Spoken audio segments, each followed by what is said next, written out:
Hello, everybody. This is my attempt to record the first session of the Introduction to Buddhism. You can see in the background, I have Nishihunganji, and I will share my screen so that everybody can see the slides.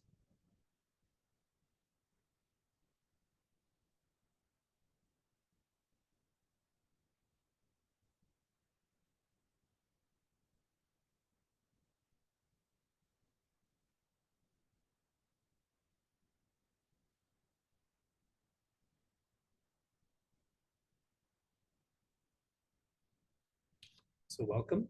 This is our Introduction to Buddhism class. It's the first session, and I'm recording this as people missed it, and I want to make it available on the webpage.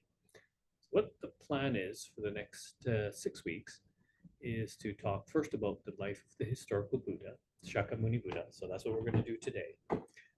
Then in week 2, we cover the main concepts of Buddhism. In week 3, we talk about 3 branches of Buddhism. So there's Theravada, Mahayana, and Vajrayana Buddhism. So we'll talk about that and how Buddhism spread through the world. And we're going to talk about how Buddhism evolved as it went from culture to culture and place to place. Week 4, we're going to talk about the life of Shinran Shonin and his innovations. In week 5, we'll cover a little bit of the 3 Pure Land Sutras and the 7 Masters. But we're going to start getting into, in week 5, how Buddhism fits into everyday life. And then finally, the 6th session will be on how Jodo Shinshu Buddhism or Buddhism in general can fit into your daily life. Just to introduce myself, my name is Roland Ikuta. I am, on my mother's side, the 19th generation of Buddhist ministers in our family. I completed the Jodo Shinshu correspondence course in 2016 as I was becoming the president of the Buddhist Temple of Southern Alberta, and that sparked an interest in studying more about Buddhism. So I completed the Certificate of Shin Buddhist Studies from the Institute of Buddhist Studies in Berkeley. In 2019, I went to Japan and obtained my first level of ordination called Tokudo ordination, formally to become ordained. I've been a member of the Buddhist Temple of Southern Alberta for many years, ever since it was formed. And prior to that, a member of the North Side and the Honpa Temple. I obtained my Kyoshi certification, the 2nd level or formal minister's degree, in August of 2022. And then I obtained my Kai Kyoshi status, or 3rd level ordination, in November of 23. So a relatively new minister.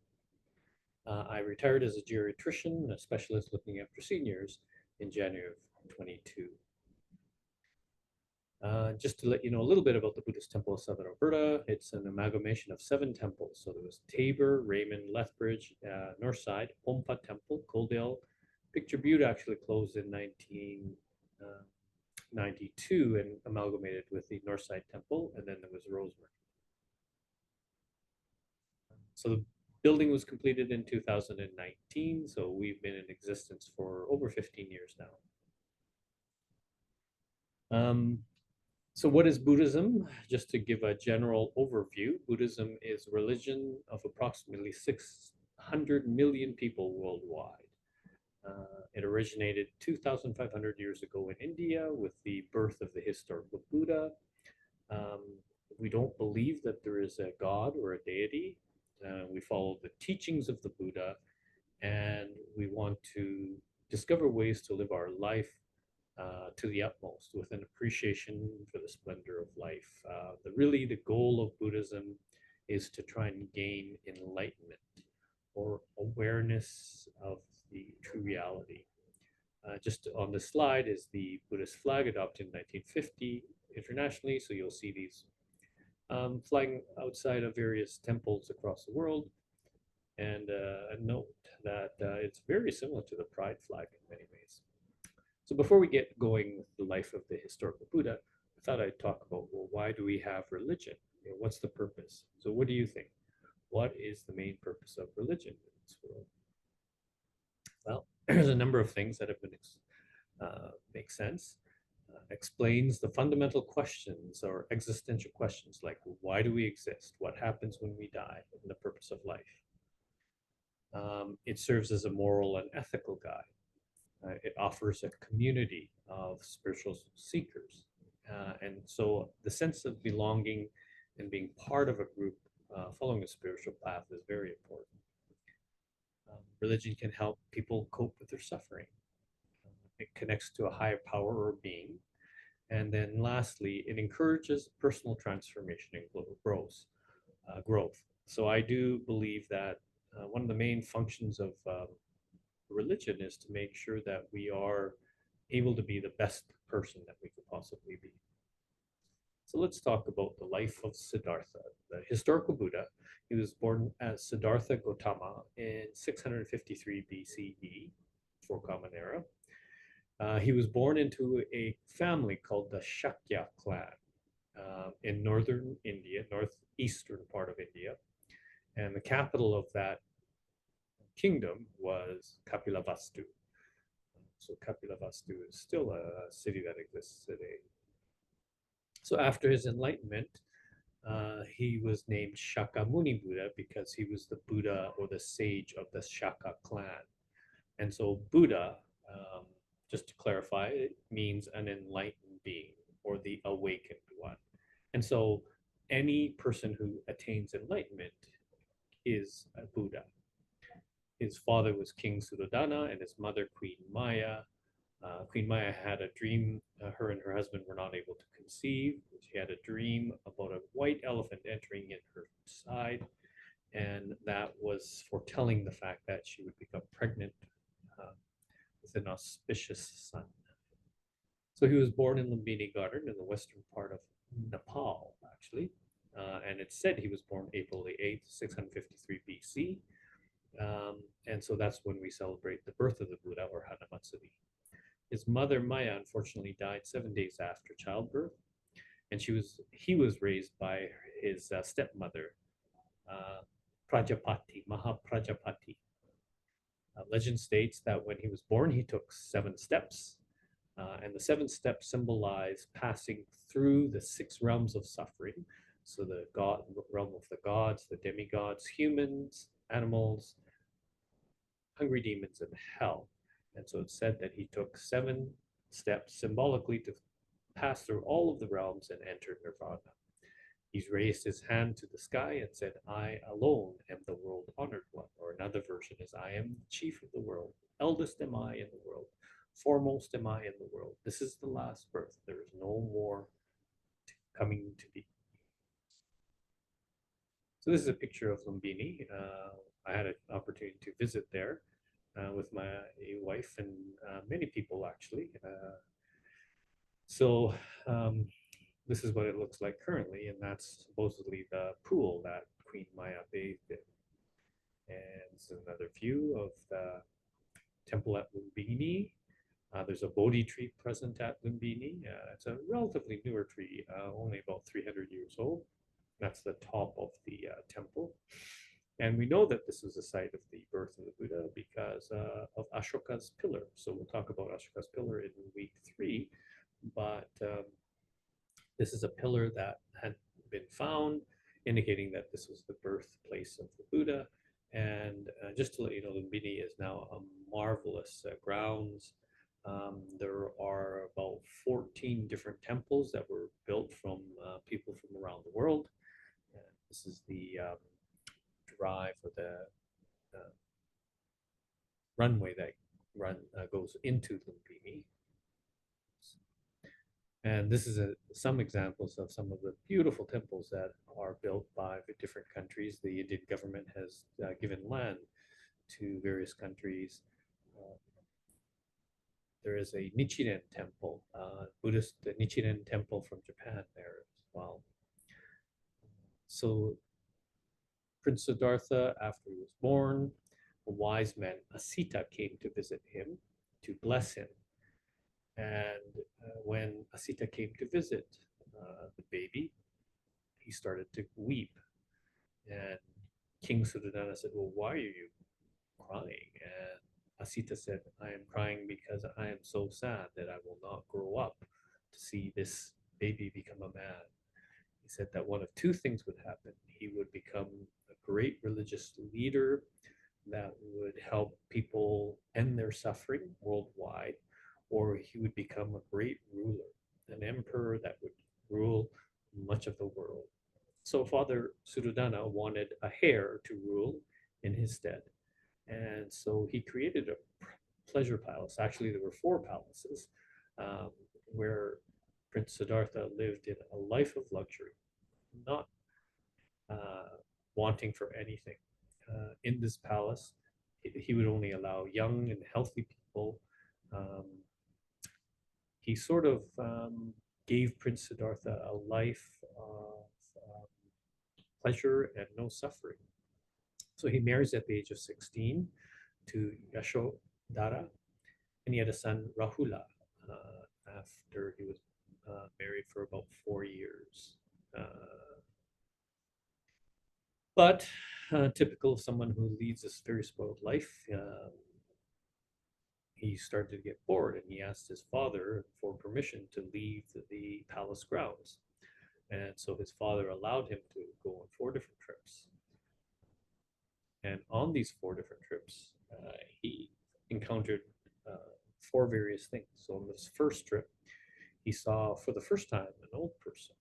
And he asked his attendant, what is that? And his attendant said, well, that's an old person. We are all subject to getting old.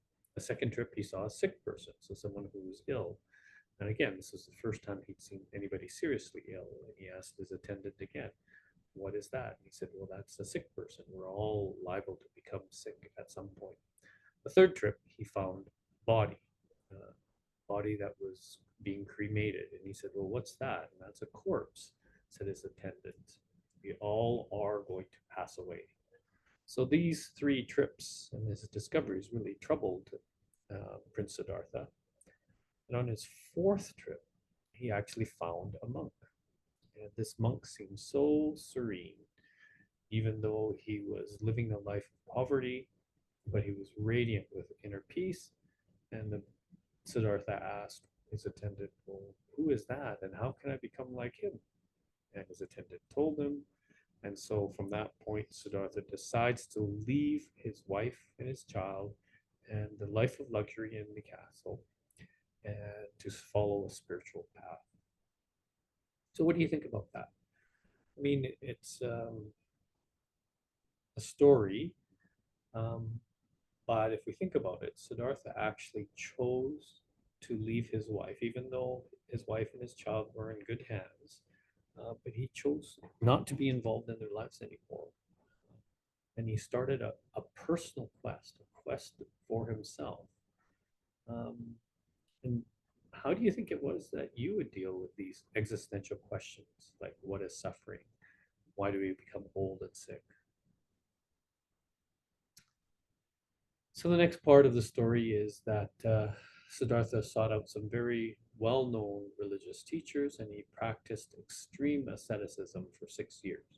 So he meditated, fasted, he had no pleasures, no material possessions. And this statue is a common statue found across the world of Siddhartha during his practice of 6 years, where he deprived himself so severely that he became skin and bone. So he was near his death and from fasting when a girl who was attendant to some cows offered him some milk and rice. And it was at that point that Siddhartha realized that this extreme practice would not bring him to enlightenment, that the middle way was most important. The story goes that while he was meditating, he heard a musician who was playing a guitar. And the musician sang a song that said, if the strings of the guitar are strung too tightly, they will snap. If they're strung too loosely, they will not make a sound. And so the middle ground, stringing the strings of the guitar just right would lead to enlightenment. And so then with renewed strength, after eating the rice and drinking the milk, he sat under the Bodhi tree and he resolved that he will remain there until he gained enlightenment. So it's said that he gained enlightenment on December the 8th, 528 BC, and that's what we call Bodhi Day. And he used meditation and he battled desires and ignorance and broke free of the duality of life and death. So he was enlightened at a place called Bodh Gaya, and I'll show you some pictures. And King Ashoka, we'll talk about again in week 3, he builds a temple complex there in 256 BCE, so about 200 years after the Buddha died. And it's considered one of the 4 main pilgrim sites in India. So Lumbini Ghana, where he was born, Bodh Gaya, where he got enlightened, Deer Park is where he gave his first Dharma talk, and Kushinagar is where he died. I'll show you some pictures of all of those. So this is where the Buddha became enlightened. Siddhartha became enlightened. Bodh Gaya. It's a beautiful place in India. A couple of pictures of what Bodh Gaya looks like.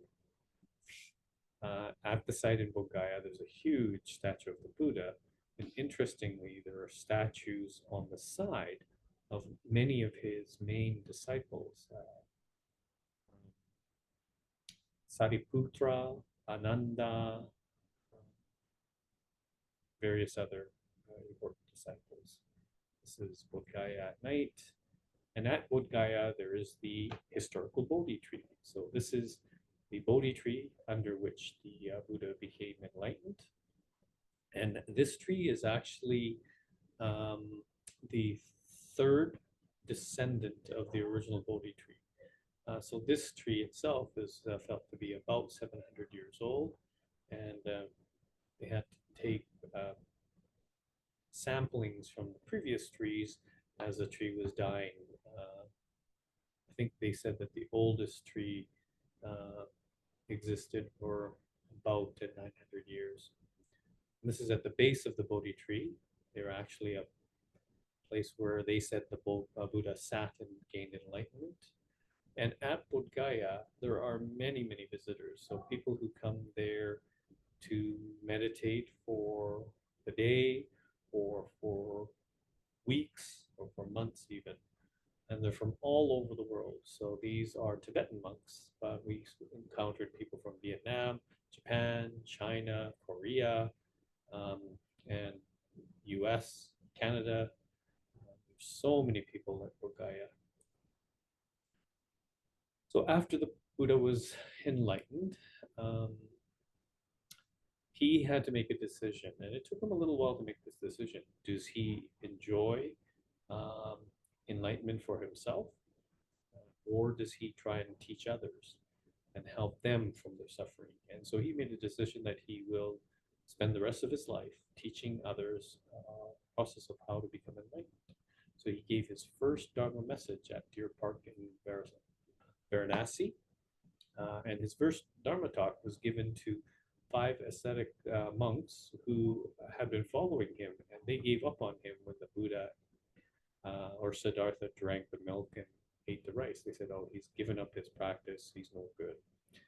So the Buddha encountered these 5 fellow monks, and his first Dharma message was on the 4 Noble Truths and the Eightfold Path, something we'll talk about in week 2. And these are some of the sites in India. So Lumbini, where he was born, Bodh Gaya, where he got enlightened, Sarnath, where he gave his first Dharma talk, and Kushinagar, where he passed away.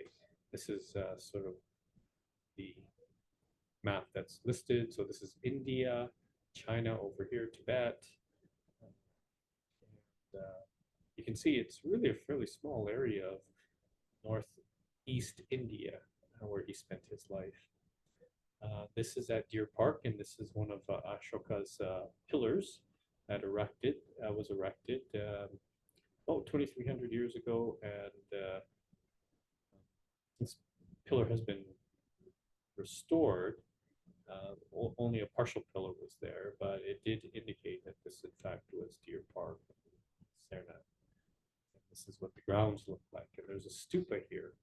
So the stupa contains relics, like a tooth or maybe some ashes of the historical Buddha.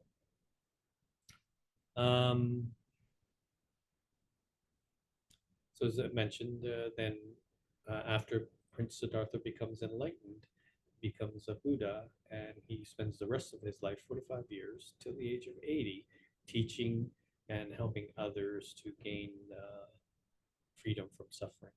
And he dies at age 80, and interestingly, he died from food poisoning. It said that he developed severe dysentery after a blacksmith decided he was going to throw a huge banquet for the Buddha and his disciples. And unfortunately, the pork that he used was tainted meat.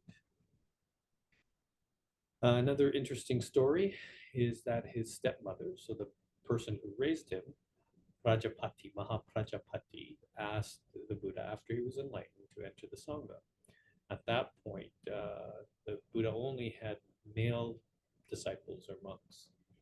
And he refused Prajapati twice, but he was finally convinced by his cousin and closest disciple, Ananda, to let Mahaprajapati become a member of the Sangha. But it is said that the Buddha predicted that by allowing women into the Sangha, the teachings would only last 500 years, as opposed to 1,000 years if it was males.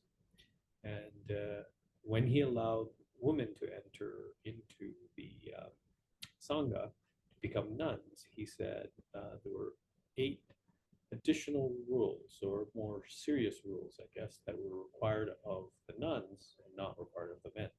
For example, the nuns, bhikkhuni is how you pronounce it in Sanskrit. Bhikkhuni, the nuns, even if she was in the order for 100 years, must respect a bhikkhu or a monk, even if he's only been ordained for a day. They have to live within a certain distance of where the monks were. That was mostly for their protection. They lived in separate dorms or small villages. Bhikkhuni, or the nuns, must live her life by the orders or the rules of both the monks and the nuns. And that the nuns cannot scold the monks, and they can't advise the monks. So there were 227 rules for the monks, or Vinaya, and there were 311. So what do you think about that? What do you think about, first of all, the reluctance of the Buddha to let women in, and about these other rules that he created? What do you think about that? So the second turning of the Dharma wheel, so the second big set of lectures or sutras that he delivered were at a place called Vulture's Peak, and we had an opportunity to visit Vulture's Peak. So the story at Vulture's Peak, one of the stories that happens is a story about Queen Vaidehi and Prince Ajatasattu that comes from the Contemplation Sutra. And we'll talk about this in week 5. It's also said that at Vulture's Peak, he delivered the Lotus Sutta and the Heart Sutra, which are major sutras that other sects of Buddhism follow. This is a picture of Vulture's Peak. It's a beautiful setting. This is the platform where the Buddha was supposed to have delivered his Dharma message, and it goes into a valley. And the interesting thing is that this geographically is situated so that when people talk at the top of this platform, you can actually hear quite clearly the conversation that's going on down at the bottom of the valley, which might be 750 feet below. So it's just the way that the geographic formation of the rocks and the hills around it are formed that allow people to be able to hear it. There are caves, supposedly where Buddha and his disciples lived during the time at Vulture's Peak. And this is a picture of people up on Vulture's Peak. We were up there and we held a service. Yeah, it's a beautiful sight. But the platform isn't huge. It maybe holds around 50 people. And this is a monk When we were there, we noticed that there were several monks from places like Tibet and other places that were actually living in the caves at the Vulture's Peak. So then the Buddha passes away into the Nirvana at the age of 80. He was traveling back to Kapilavastu, the capital, because he knew he was dying and he wanted to die in the place where the capital was. But he stopped at Kushinagar to give a Dharma message, and a feast was given by Kunda, who was a blacksmith. And unfortunately, he fed the Buddha and several of his disciples tainted pork, which caused the Buddha to get dysentery and he died. And his last Dharma talk was said to relieve Kunda of his guilt. He thanked him for his very last meal and the fact that he helped him into Nirvana. This is a temple in Kushinagar, another temple there. And this is a stupa where some of the Buddha's relics were buried at the Kushinagar site. And inside the temple, the main temple, there is a lying Buddha. So a lying Buddha indicates that the Buddha who is passing away into Paranibbana or Nirvana. This is a Tibetan monk. And the interesting thing is when we were there, many groups would come and bring a blanket that they wanted to cover the statue of the Buddha to comfort him. And each group would come in with their own blanket, so the attendants had to take away the blankets from the previous group to allow the next group to put a blanket. So the last words of the Buddha are contained in a sutra called the Mahaparinibbana Sutra. And he said, "Behold, O monks, this is my last advice. Conditions are subject to ceaseless change. Strive. Take care to gain your own salvation. Be a light unto yourself." Those last words are very famous. Be a light unto yourself. And it said that all the beings from the realms from around the world and other realms all came to witness the passing of the Buddha. There are many pictures, artistic depictions of how the Buddha passed away. So this is one that's quite famous. It's in Kyoto Museum. Well, you can see the Buddha, much larger than anybody else, lying and passing away. But there are all kinds of animals, beings, including imaginary beings like dragons and other beings from other realms, even people from the realm of the hungry ghosts, and people from hell, demigods and gods, all came to witness the Buddha's last passing. So what did he mean by this final remark? Behold, O monks, this is my last advice. Conditions are subject to ceaseless change. I think he was talking here about impermanence, that we're all going to die. And he said, strive, take care to gain your own salvation. Be a light unto yourself. So in this comment, I think that he was saying, don't necessarily trust every religious leader, even the Buddha, about the spiritual path, but try to find your own spiritual path. So the questions I'll leave for you is, what do you think about this final remark? How much of the story do you believe? How much is fairy tale, mythology that was built? And the really important question was there really a Buddha? Is this person really a person from a historic path? So thank you very much for attending or listening to this first session of Introduction to Buddhism. I hope you look at the other videos or attend the class. And please, if you have any comments, you can make comments in the YouTube page, or you can contact me directly, Reverend Yuta at Buddhist Temple 70.